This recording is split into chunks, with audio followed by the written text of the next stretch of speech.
And and we welcome you, listener, to another episode of Evil by Default.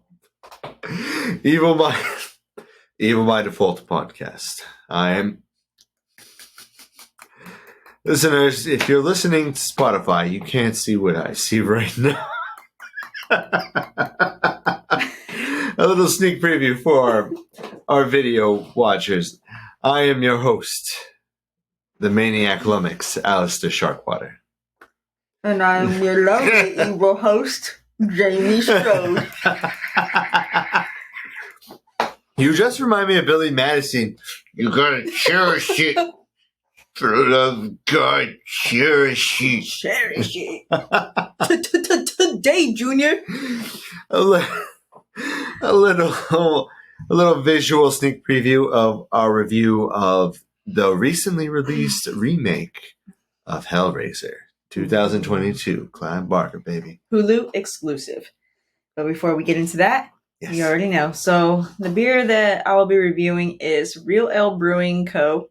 This is Black Quad Quadrupel. Mm-hmm. The trappiest inspired ale with a delicious dark side. The fuck is trappiest? And we have a 10.5 ABV. So No, that is some clown shoe we're gonna stuff. get a little weird. Stop. Yeah. You don't get that, like, the ears just from all the teeth clamping? Like, ugh. All right, ready? Chuck it back. It's like, where do I put the indent? Up here, down here, in the middle? All right. What kind of sweet, like, Can we get some wafts here? All right. Let me get some wafts. Waft it. Just like what they teach in chemistry class. Can smell shit. Go on. Okay. So it smells a little bit sweet, like, I don't know, like dark chocolate or vanilla, caramel. It sounds like something, it smells like something sweet. Swig it. And, I don't know if this is a stout, but it has a combination of a stout and a brown ale. That's like the best way for me to describe Do they go it. well together? I don't know. No one brought me anything. Oh. I'm okay. Next time, though, if I offer, we'll go get something before. You gotta take me up on that, man. Man, I'm so sorry. I was trying to get ready. I was trying to pack the laptop, the microphone. I was trying to make sure I didn't forget anything. Like last time I brought the laptop and I forgot the microphone. And you forgot the machete this time.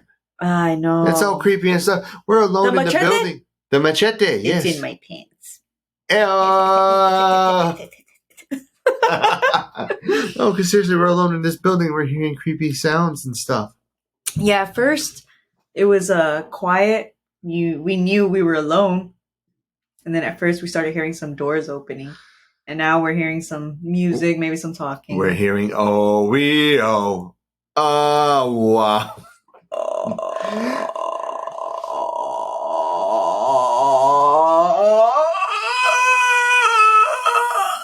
Who've made Steve Gutenberg a star? We do.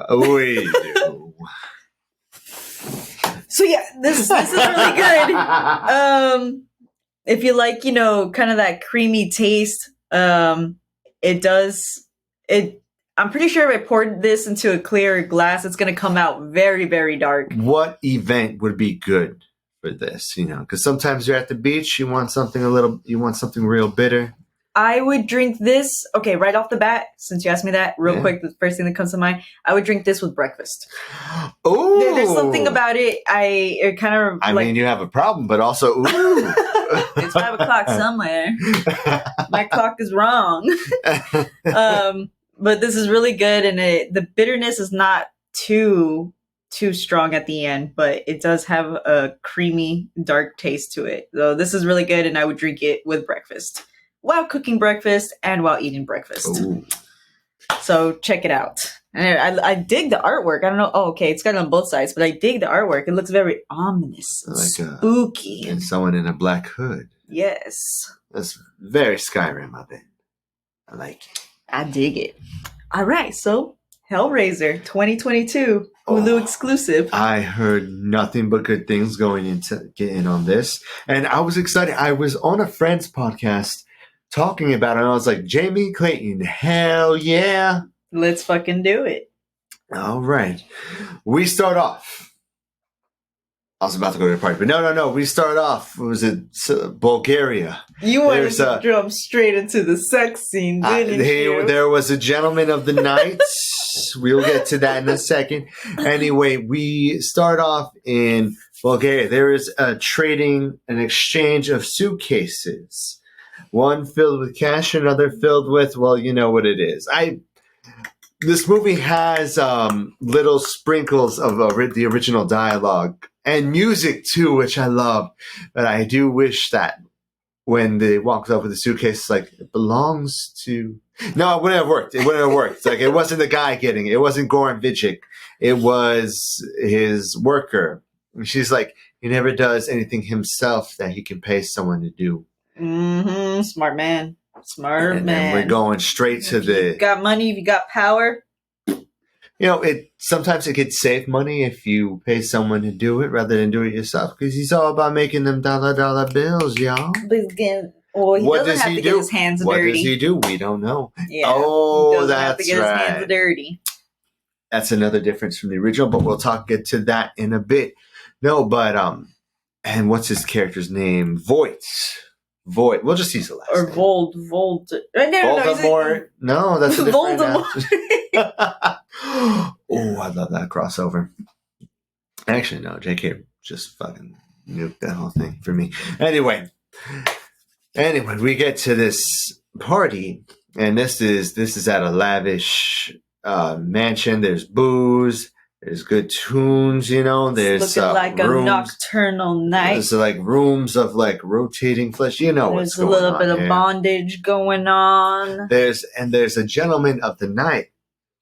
He's having a drink at the bar, and he meets the same woman who works for Voight, who got we all know it's the puzzle box. Who got the puzzle box? Like, oh, I work for him actually. Would you like to meet him? He's in this back room, which I assume is soundproof. It sounded a little kinky, and I think he was down for it. He is a gentleman of the night. Why not go with the billionaire? Yeah. He swings both ways, or one way. I don't know. But, I mean, he wanted to climb the beanstalk. I've never heard that term, actually. Oh, yes. Anyway, he goes to this special room. It looks like a museum, almost. Like, you see glass cases. There's this. You can see the tops of the doorways, where you can see gates come down if they wanted to. And I saw a book, and I was looking real closely, like, is that the Necronomicon Ex Mortis? Was it? No, I don't think it was, but it would have been so fucking sweet. This house also kind of reminded me, just because there's a lot of gates, shutters, things like that moving around. It kind of reminded me of the house from 13 Ghosts. You know, there's a lot of mechanical behind this house, and that's what it reminded me Not as much glass, but definitely later on it comes. It all comes together. Yes. Anyway, he's looking around, and the one item that's in the very center of the room, not covered in glass, is the Lamont configuration. And he's holding it and he's twisting it. And Voight comes in, you know, all dashing and stuff, played by Goran Vidic, who should be getting. I don't know why he's not like a huge star right now. He's very charismatic, man, good actor and stuff. There's something about his personality that reminds me of. I'm having a brain fart here, but he plays Goblin. Goblin. Come on, man. Come on. The Lighthouse. Oh, Defoe. Yeah, Defoe. Goblin? What? Spider-Man. Oh, Green Goblin. Yes, Green Goblin. It probably sounded weird. I was thinking the Goblin King is I am. Oh, that's why you said Bowie. I'm like 1984's David Bowie, baby. Yeah. Oh my God. And he has this crystal ball instead of the Rubik's cube, alternate right? hands and stuff. Sneak your arms behind me. Sneak your arms because it was a different dude. What do you wish? It was the dude right behind him getting real close. Oh my god, they're a little bit similar now. Now that I see it, I just realized now there's a video of me going like, no, it's rotating glass balls. I'm just gonna cut out the audio and I'm gonna put in my own audio. You just make this whole episode into a GIF. Yeah, basically. All right. You share it. Prove it, baby. You just share it on the page like. And it was at this moment he knew. He fucked up. First base. First base, man. Is that first base? No, that was further along. Oh, you're right. I think that's what, third base? Second base? No, because third is. I gotta stop. My parents are gonna watch this. My parents support this. Or not this, but they like to watch our videos. Yes. But the things that we say, they may not support. That's why I don't tell my coworkers this shit. I'm gonna tell my coworkers. No, you got balls. I'll give you that. You're right. Oh, okay. Anyway, so yes. This sexy man, this rich, powerful man. He comes in and he's like, why don't you give it, it's a puzzle. Why don't you give it a try? Where's this accent coming from? He has it's a pretty natural American accent. Yeah. Anyway, and he's doing it. And then, so this man whore is doing the puzzle, and all of a sudden he gets stabbed. And he's like, what is this? Runs out, all of a sudden. Starts getting dizzy. That trademark chain just comes out. Wow. Yeah. I don't know, it gets him in the leg and drags him. He's like on the side of it's like a little, not barrel. It's like the side of a doorway, and he's trying to hold on to load bearing a pillar. Pillar.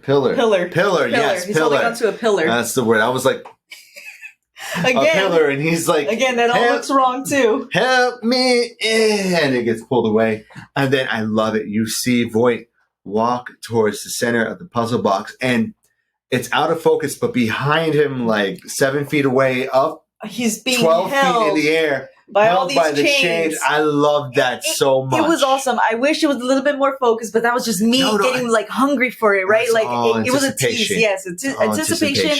It was teasing you, but you could see that blurriness in the background. Chains are holding him by all his hands, his feet. You can tell they're holding him from his rib cage too. And then it kind of just like goes off, to the distance of him, and you can hear him screaming and crying. You can hear the ripping of his flesh, his limbs everywhere. And you have a voice. Icing on the cake. With the Lamont configuration, it's now making a diamond shape. And he's like, with this, I summon Leviathan. Yes, the God audience. I wish to give me what I desire. And then, bam, credits. 5 years. Was it 5 or 6 years later? Something like that. But we all know what's bumping the night. What's going bumping the... Sorry, I was getting straight to the sex scene. Listen. Oh, that's right. That's right. After the credits, it's like... Goes straight to the... people complaining on Twitter. I tried to watch this with my kids, and then bam, bam, bam, bam, bam. Mark was one of them. He was telling us, hey, man, I'm getting straight into this. I'm watching Hellraiser. I'm going to give you all a full review. Comes back with another text. Oh, shit. My son just walked in and had to turn it off. The sex scene was about to come out. Oh, man. It's always when sex scene starts. That's when someone else walks in. It's like the kids sense of this. I seen Game of Thrones. I know what you're hiding, Dad. But that scene was real funny. So they're getting down, jiggy with it. So Riley, the characters Riley and her boyfriend Trevor. Okay, Riley and Trevor, and then so they're getting into it, and they're having a good time. And Trevor's like, "I love you," and she's like, "What? What?" Like she's like, "Be cool, man. Be cool." That was a game changer for her, a game killer that killed the mood and everything. So they stop. They get dressed. They go to the kitchen. Her brother's there. Her roommates are there, and they're just staring at her. Oh, how long have you guys been here? Oh, I see you guys are making dinner. I see you guys are done making dinner. They were listening to them fuck the whole entire time. And Trevor leaves, and everyone's like, "So did you hear?" Yes. We heard everything. We heard harder. And they don't walk out. She did claim harder. Anyway. And that was their first time meeting her boyfriend. Yes. Anyway, after that incident, her brother Matt talks to her about, your time, part of the rent's coming up soon. She's like, money's tight. She feels like very stifled, very, very confined in the apartment. But she knows she doesn't have enough money to go anywhere else. Yeah, and you have to understand, too, that she is also going through kind of a rehab. Mm-hmm. Going through the 12-step program? Yes, her and her boyfriend, which is another reason why her boyfriend seems to hesitate about him dating somebody who also is in the program, too, scared that if one relapses, the other one's going to relapse. One follows the other's footsteps, in case they're taken the wrong way. Mm-hmm. So yeah, you could tell there's some tension between the brother and sister. There's love there, but there's tension between them as well. And she goes to Trevor's. That's cute. And she's talking about her money troubles, and he's like, well, I work at a warehouse, and there's one building, and it's like for billionaires, abandoned. And no one's there. If you see like an abandoned billionaire anything, assume there's lasers. I'm talking sharks with lasers. I'm talking like entrapment, Catherine Zeta-Jones, that shit. I was talking about Austin Powers. Sharks with freaking lasers attached.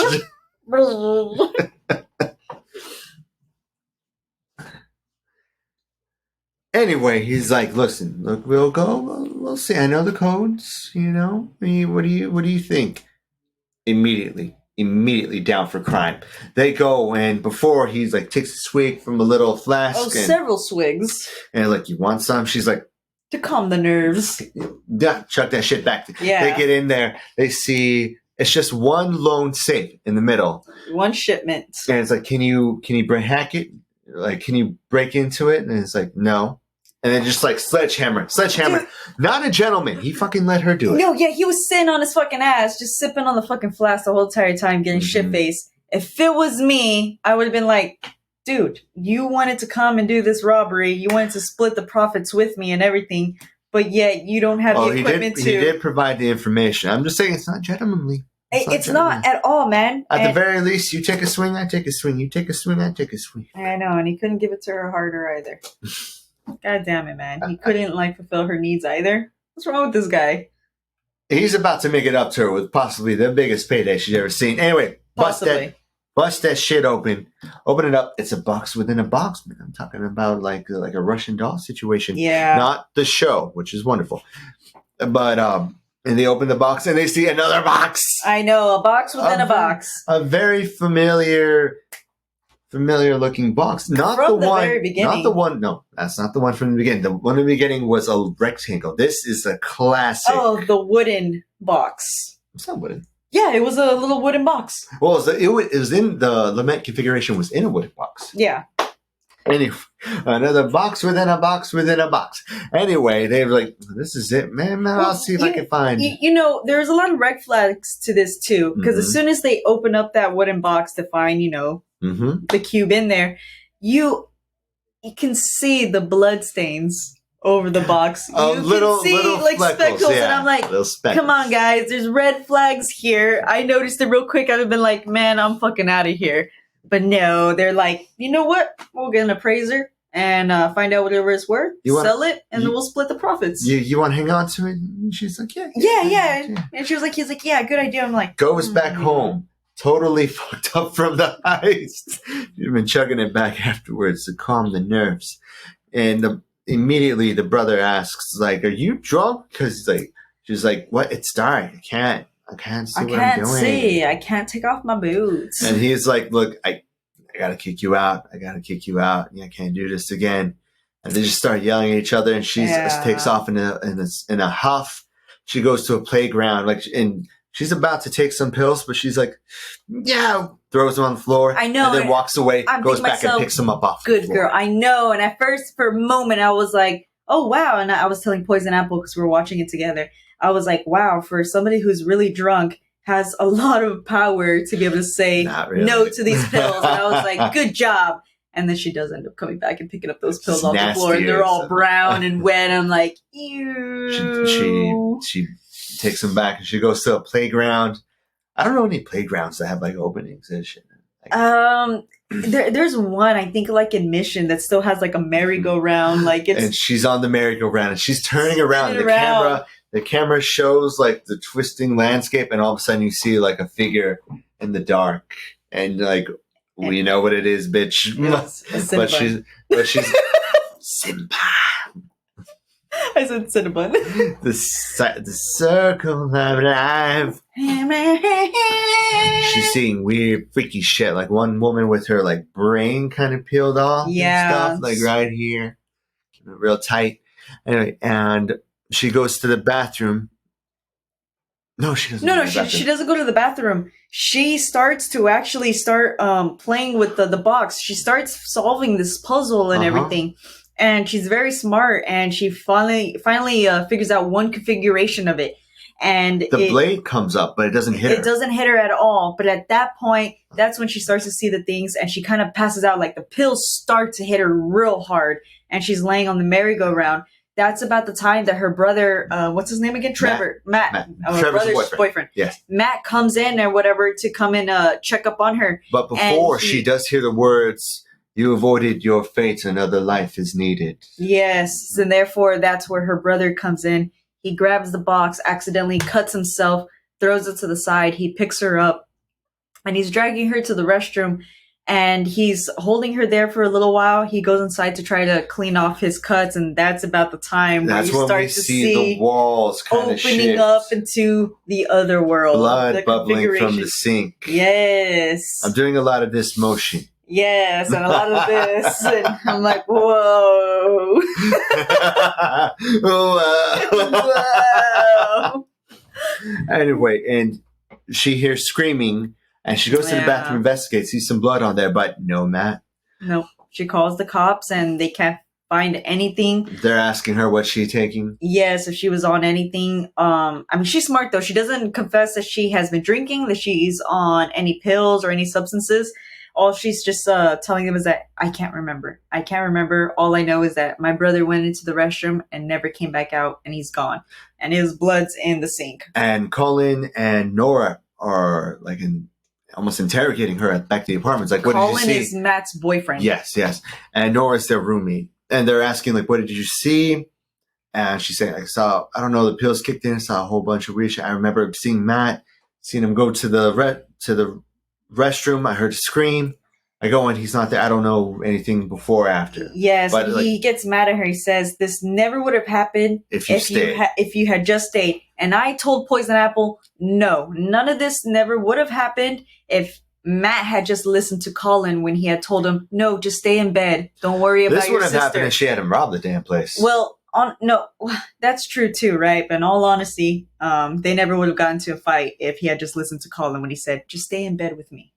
They never would have had that fight. She never would have sprung off. I mean, also, she shouldn't have drank. And also, she never would have popped those pills either. Never should have banged Trevor, as we're going to find out later. Anyway. God damn. Anyway, believing the box responsible for the disappearance, her and Trevor go investigate. They find a name, which is Voight's lawyer. Was it Serena? Yes. The deed is under her name. Yeah, and they find her at like a hospice or something. And she has, lung cancer, I believe. Yeah. And they're asking her about it. And she's like, why do you know so much? And they bring out the puzzle. You talking about this box? And she starts like, and she's like, Trevor, go get her some water. And she's like, listen, you don't know. People involved with that box did the night of Voight's disappearance. He was messing with that box. Yeah. And she tries to take it. But Riley's like, no, it's the only way I can find my brother. And they're fighting, and the struggle twists it, and it gets Serena, and she's like, no, I had this coming. And they leave, and so She knows her fate. The doctors take her to the infirmary. All of a sudden, you see that familiar shifting of the walls. Yes, the light coming in. And you haven't really seen much of the Cenobites, but you see a little more each time. It's building up that anticipation.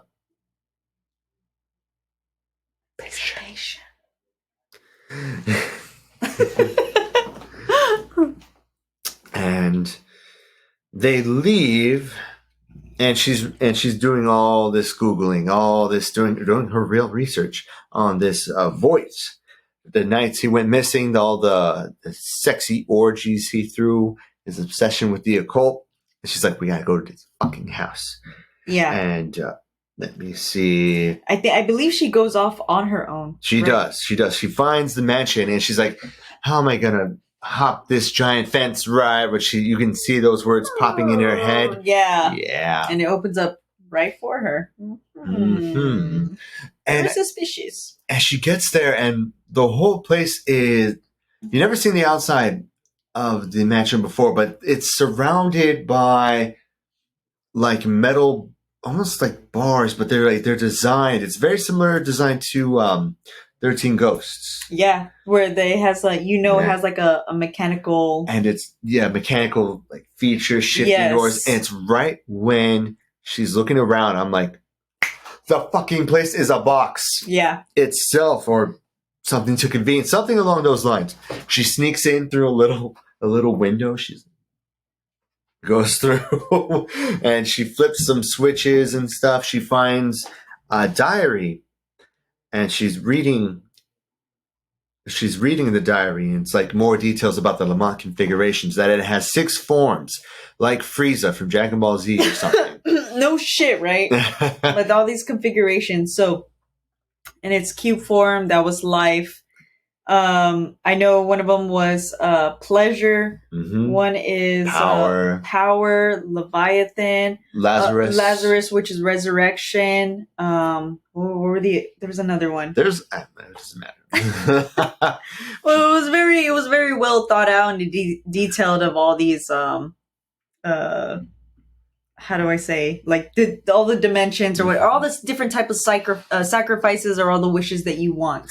And she sees the lights turn on and off, some of the shifting doors, and all of a sudden she hears Riley, and she sees Matt, and she hugs Matt, and then when she brings her hand, she can feel like the naked flesh. Yes, and it kind of looks like a cartilage, his spine, and her fingers are digging into and she's it. Like, you can hear it. And then behind her, it's a combination of Trevor, Colin, and Nora. It's like, oh, we were looking for you. Trevor went and found us. Right, he told us you're gonna be here. And she's telling them the story, and of course they're thinking, okay, we're listening to you, but in the back of their head they're thinking, just crazy. Crazy, she's on pills. She's drinking again. And let me see here. And it's about that time too where I think her and Colin are going off and they're looking at other things. What are they looking at? Looking at something. No. Colin's talking with Riley. It's Nora and Trevor. Looking around. Go off. Yes, in the room. And she finds a fucking secret entrance, Scooby-Doo style. Yes, it was so fucking cool. So behind the bar, there was like multiple switches, and she's playing with them. One's even turning on some music. She finally hits one, and a fucking door just flips open. And it's You're going to investigate. I'd investigate. Would you investigate? I would, but I'd be like, hey, Alistair, you check this out, man. Let's go. I would have been like, hey man, you my Shaggy. I'll be your Scooby-Doo. You be my Scooby-Doo. Got some fucking snacks. We got Freddy. We got Freddy with the trap. Exactly. We got Velma and her fat ass. You know what I'm talking about, right? Well, hit it. Boom, right? I don't want to lose my glasses by myself. I can't see without my glasses. We all know I'd be Velma. Anyways, so she goes in there, and about that time she's going there to investigate. She's like, oh, I don't know about this. And right when she wants to leave, door just fucking shuts. I'm like, great, of course, typical. And she's shouting, she's hitting on this thing, and Trevor comes on. He's like, he hears her behind the walls. He knows she's behind the walls. And she's like, it's the switches behind the bar. Start messing with them.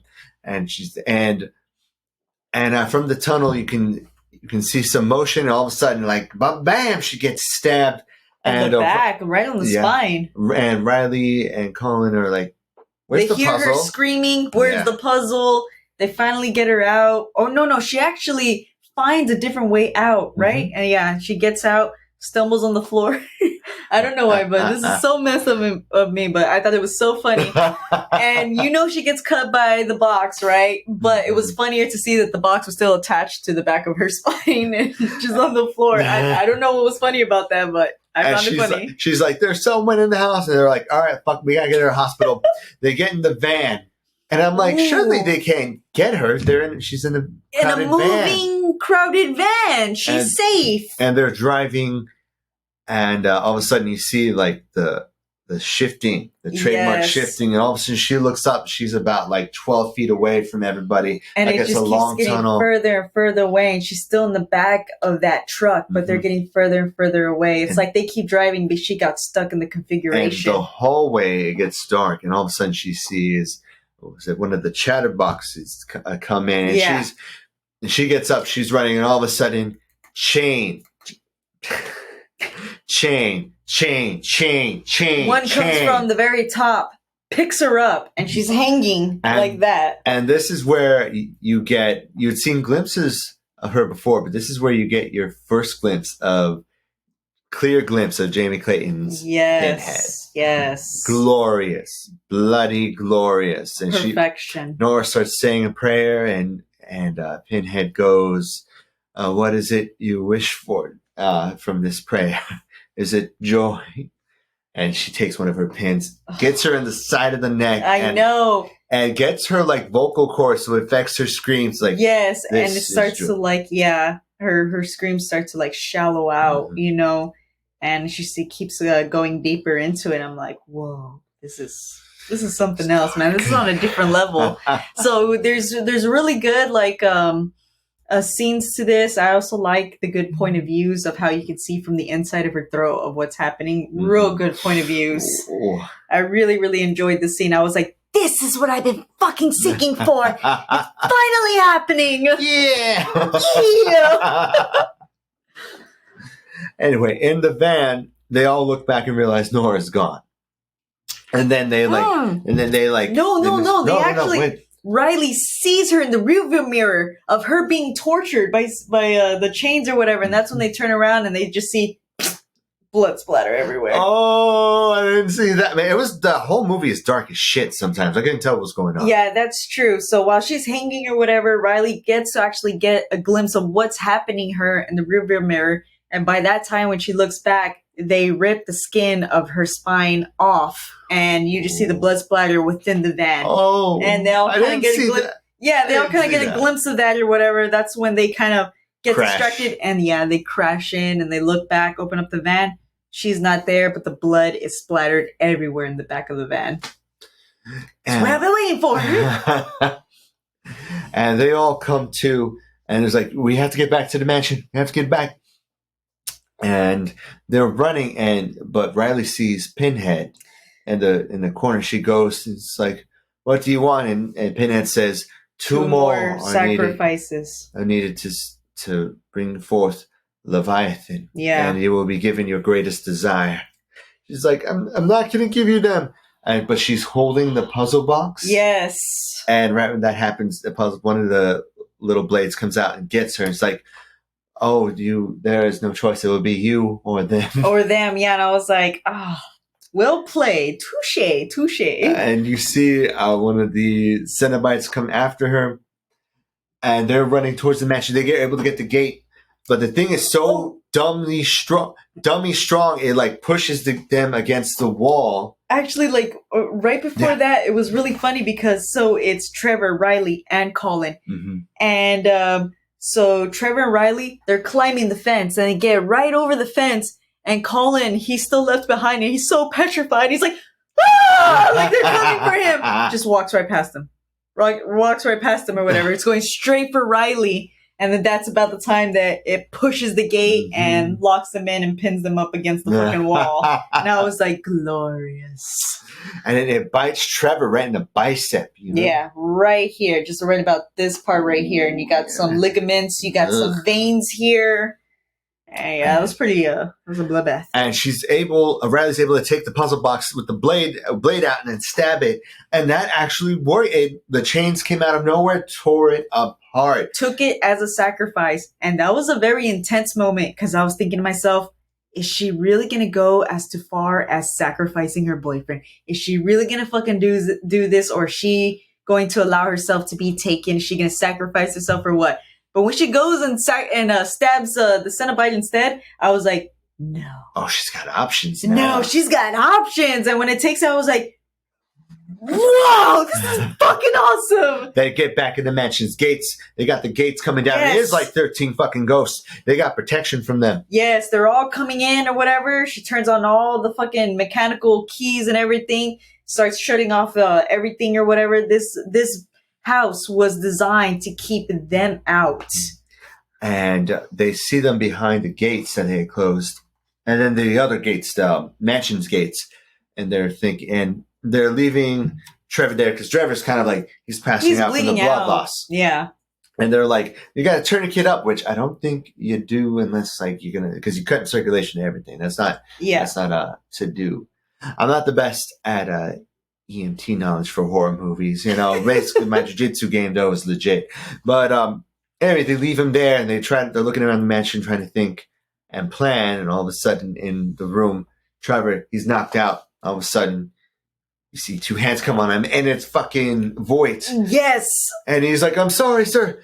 You're supposed to bring her, the puzzle box was supposed to get her. He's like, no, but sir, like, she was able to get more and she still brought it here. It's still part of the plan. Yes. Trevor's working for the douchebag. Yeah, motherfucker.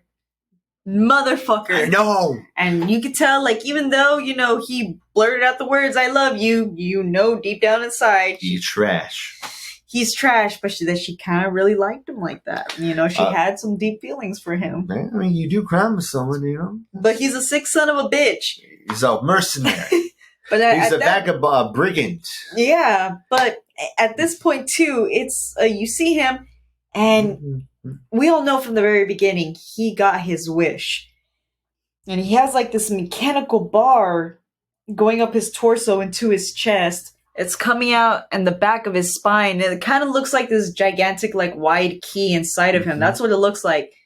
And what it does is that this mechanical device spins his, ligaments, his intestines? No, his nervous system. His nervous system. It just keeps spinning it. He will never get used to the pain. And that was supposed to be pleasure. And he's like, sir, only a few more hours. And he's like, every second is a lifetime. Yes, for him. He has bags under his eyes. He has a bloodshot eyeball right here on the side. You know that he's been going through this pain for many, many years. Supposed to be pleasure, right? But they take this into something else and give you something else, or what is considered pleasure in their world. Dude, you ever seen the Rick and Morty, the Hellraiser, the Rick and Morty episode? No, I don't think I have. I saw the Nightmare on Elm Street one. No. On that one, Rick and who's the dad's name? Jerry. Rick and Jerry were going karaoke bar hopping with like Cenobites and stuff. And I know, and Rick finds out the Cenobites like hanging out with Jerry because he's so cringe and boring that it's a form of torture to them. It's like, it is the sweetest suffering. And then even Rick is like, okay, I don't like Jerry, but even that's going a bit too far. My God. Right when he says that, Jerry comes out of the bar. He's like, you guys, they had the entire albums of Smash Mouth. You're not going to believe it, you guys. Come on. Oh my I have not seen that episode, and now because of that, I need to go back and watch it because that is priceless. That is too fucking funny. I've seen Scary Terry, but I have not seen the one with the Hellraiser. You can't run away, bitch. Oh my God, Scary Terry. That's good. I gotta check that one out. Thank you for that one. Back to the movie. Anyway, Colin and Riley, they come up with a plan. Listen, we can use them as a sacrifice. Yes. We open the gates just a bit to let one in. Close it. Yes. Get stabby. Bam, we got a wish. We get Matt back. They got a good set plan for this one. Scary, right? Very risque, but good solid plan. Anyway, they do it. and they're not coming in. So Riley comes out, and you realize the Cenobites, it looked like they were behind the fence for the property. No, they're just right above it. And one of the Cenobites, they all start converging, and then Riley comes back, to the mansion. One of them was able to get in, and they're like, "Now, close the gates."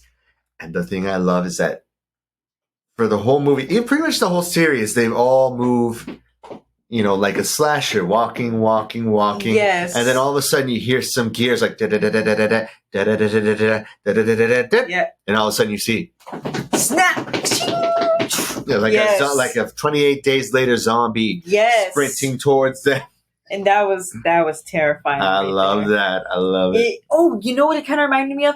That particular Cenobite reminded me of one of the, I think they were called clickers in The Last of Us. So kind of making this little clicking noise, it can't see, and it's like moving around and following you and stuff. And then, once it hears you, full on blown, like how you said. The sprint. Yeah, the sprint. So it kind of reminds me of that one. I like that. Fucking Tom Cruise chopping the air. I really like that. That was really good. Anyway, they're able to catch it in between a cage, but during the run, Riley lost She drops it. Yeah. And she tells Colin, it's in the museum room where, like halfway where the hallway, she's trapped in the museum. Yeah. Thing's trapped in the gate. She's like, it should be there. Colin's looking around. It's like, not there. I don't see it. And all of a sudden, no, it wasn't even a cross. He stabs the stomach and brings it up. Brings it up to me. And I was like, whoa. Voight with the puzzle, getting that last transformation from the Lamont configuration. Just the last sacrifice that he needed. Riley's like, you're alive. And he's like, and then Trevor comes out the doorway and she's like, Trevor, run. And then Voight's like, cat's out of bag. Why not? With me. Why not? He's working for me. Yeah, this whole entire time. Silly girl. Now I have what I want. I know. And then that's when she looks at him like, I loved you. He's like, bitch, you didn't tell me you loved me when I told you I loved you when we were screwing. But she looks so defeated, is so hurt and heartbroken. And out of vengeance, she's like, fuck y'all. She undoes the switches, the gates for the mansion open up. Cenobites are allowed in and start coming in. And Voight's like, no, what have you done now? Yeah. And what was it? She's able to go run in, grab Colin, and they go, but it was about that time. So one of the Cenobites is still stuck, right? It's kind of the moment. So she goes underneath and is able to squeeze underneath the Cenobite, gets out, and that's about the time she goes to save Colin just in time before the Cenobite tears him apart with these steel wires. Oh, that was nasty. Yes, and then that's the time where she goes. She took the Lamont configuration with her and stabs Trevor. Yeah, because fuck that guy. Yeah, because fuck that dude, right? Yeah, and he's been working with the bad dude this whole entire time. You're selling out your friends for cash, man. That ain't no. Yeah, that ain't good. He was banging her and sacrificing her friends and her brother. That's a big no. We're taking the controversial stance. Yes. Don't do that. Yeah, you don't fuck with family and friends. Yeah. Yeah, don't do that. There are no amount of money in this world that's worth giving up. Yeah, we're not hating on you because you're a recovering addict. We're just hating on you because you fucked with family and friends. Exactly. Yeah, don't fucking do it, man. All right. Anyway, no, but before she stabbed Trevor, she was asking for mercy for Colin, and one of the Cenobites said, "There is no mercy. There is only exchange." And yes. She's like, I can fucking do that. And then there goes Trevor, man. And I like the part too, because with Colin, so the barbed wires, they're not barbed wires, but they're steel wires going around him, right? So they all come off him, and exactly how they landed on Colin, they start landing on Trevor. But remember, he already has a wound of that bitten mark right here. So when the wire wraps around, it automatically just peels the fucking skin off his forearm and his hands. I was like, it's the glorious. This is what I've been fucking asking for. Back in the main museum room, Pinhead is there, appears to Voight. And Voight's like, I asked for pleasure. This is not what I asked for. And she's like, oh no, we thought it was pleasure you wanted, but no, it is power. Leviathan. And then the gears start falling off. It starts falling. Pieces start falling off, and it comes off of him. All of a sudden, his flesh starts repairing, and in his face, you could see, like finally, no pain. And all of a sudden, big ass chain from the top drops in, goes through him, pulls him. We haven't mentioned the sky turns cloudy, bright blue with lightning everywhere, and you see a giant diamond in the sky, almost a mechanical diamond, very similar to the last form of the Lamont configuration. The same kind of imagery that you got from Hellraiser 2, which I loved. Yeah, it was actually, it kind of like looks like one of those little small toys that you'd play with as a kid. Mm-hmm. You would keep turning the circles like kaleidoscope. This. Yes, you would play with those. So that's how it looked through his eyes when he's looking up at the sky. Mm-hmm. And it just looked like the different shapes of the configuration of the different wishes that you could pick. He gets dragged up, and Riley comes back into the main museum room, and Pinhead says, "You have finished the configuration. Leviathan will grant you your greatest desire." And she says, "I know your tricks. What you have to offer, I don't want." Yes. And Pinhead says something along the lines of, "So you have chosen life. Regret." Which is life. And it's Pinhead's way of saying, no matter your choice, you're still suffering, and we're still good with that. I'd be okay with that. Live with regret? Okay, fine. They disappear. The Lamont configuration is back in its original square form. Her and Colin take off. But in hell, you can see Voight on a gurney table, and it almost looks angelic.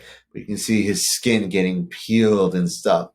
But at this moment, he doesn't look like he's in pain. It looks like he's enjoying the pleasure. His eyes turn black. Yes, of what he's becoming, what he is seeing. It's just this transition that is happening to him, and he's just embracing it.